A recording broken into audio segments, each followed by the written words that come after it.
Hi friends, if you're watching this video, it's because you need some help. So here we go. One day, a smart physics student named Noah Lott was out for a walk. He walked with a position vector of x equals t squared minus 6t plus 5. So the first thing we're going to do is find the position, velocity, and acceleration when t equals 2 seconds. A good rule of thumb is to just write down what your velocity is and what your acceleration is. That way I don't get confused. So I'm going to take the derivative of this, bring the 2 down, 2t minus 6 would be the velocity. And if I take the derivative again to find the acceleration, I get that the acceleration is 2. Okay, so here's Kiwi again. Hi. So to find the position, we're really finding x of 2, or we're plugging in 2 for t at each spot. 4 minus 12 plus 5. There we go. 4 minus 12 plus 5, I get negative 3. Okay, so when at time 2 seconds, my particle is at negative 3 meters.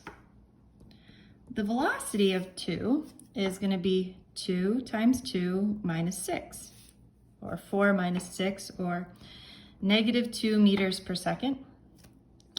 And the acceleration at 2, shockingly, is going to be 2 because, it's constant acceleration. So our next question is, when is Noah at rest and how far is he from where he started at that time? So I would figure out when Noah is at rest when his velocity is equal to 0.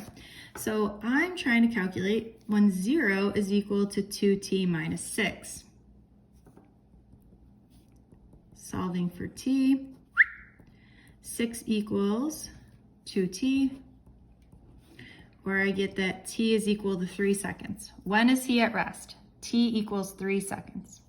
The second question is, how far is he from where he started at that time? Well, I want to find what is his distance at the time of 3 seconds.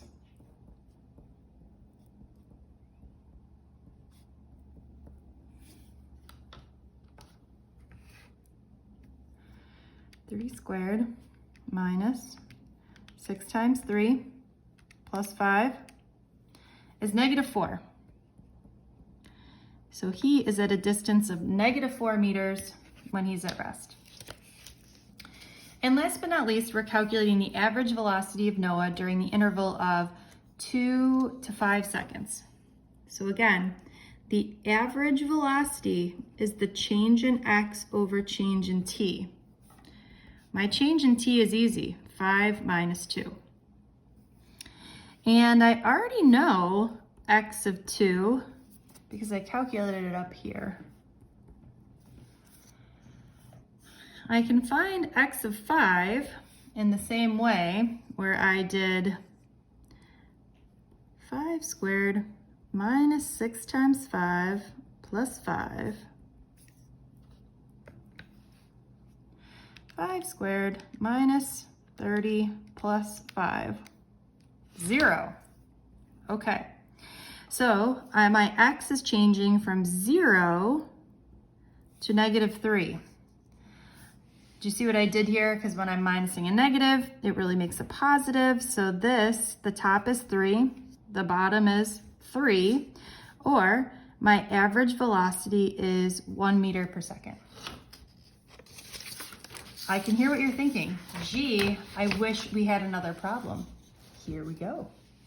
The motion of a particle along a straight line is described by the function x equals 1/3 t cubed minus 3.5 t squared plus 10t. Okay, find the position, velocity, and acceleration when t equals 2 seconds.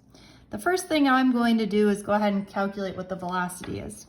When I bring this down, this gives me t squared minus 7t plus 10.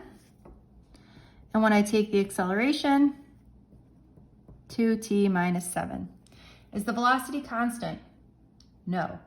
Is the acceleration constant? No. All right. So I want to find the position at 2, the velocity at 2, and the acceleration at 2. So I've got 1/3 2 cubed minus 3.5 times 2 squared plus 10 times 2. Excuse me for not wanting to do that in my head. 1/3 times 2 cubed minus 3.5 times 2 squared plus 20. Okay, I get a 8.666, or we'll go 8.67 meters. Next one is 2 squared minus 7 times 2 plus 10